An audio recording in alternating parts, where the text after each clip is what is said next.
name is Rick Bjorkquist. My wife Christine and I own and operate Kyuki-Do Martial Arts of Huntley.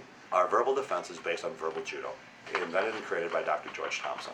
He was an English professor and a part-time police officer who saw the need to teach people how to de-escalate situations. Through that, verbal defense came around for kids and teens. It teaches them to respond versus react. First thing that we teach them is our Mushin.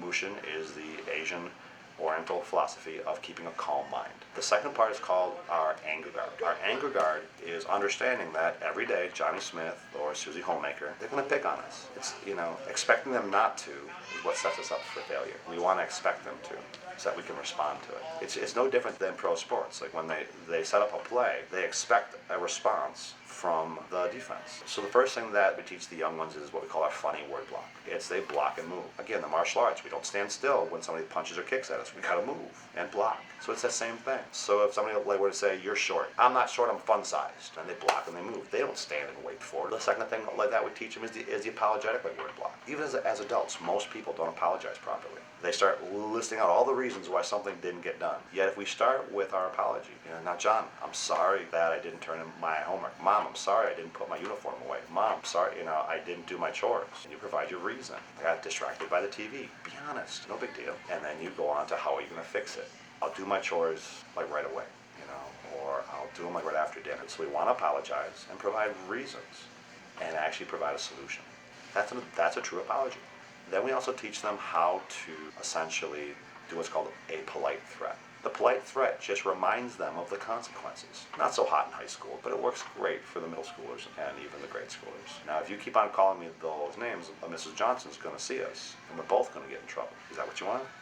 We teach them to work the crowd. Every bullying situation, I won't say every, but many of them draw a crowd. We teach them how to work the crowd, how to keep their calm mind. You're fat. If I'm fat, then Johnny must be fat, Susie must be fat, Jimmy must be fat. So are you calling us all fat?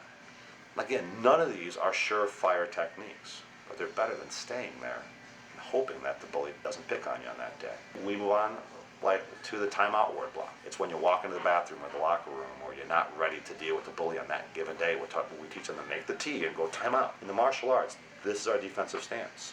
So the T actually gives them room, gives them space, gives them time to create that Mushin. So with verbal defense, it gives the kids a way to respond, not react, which should, I won't say will, but should rapidly and drastically reduce the potential of the act of physical violence.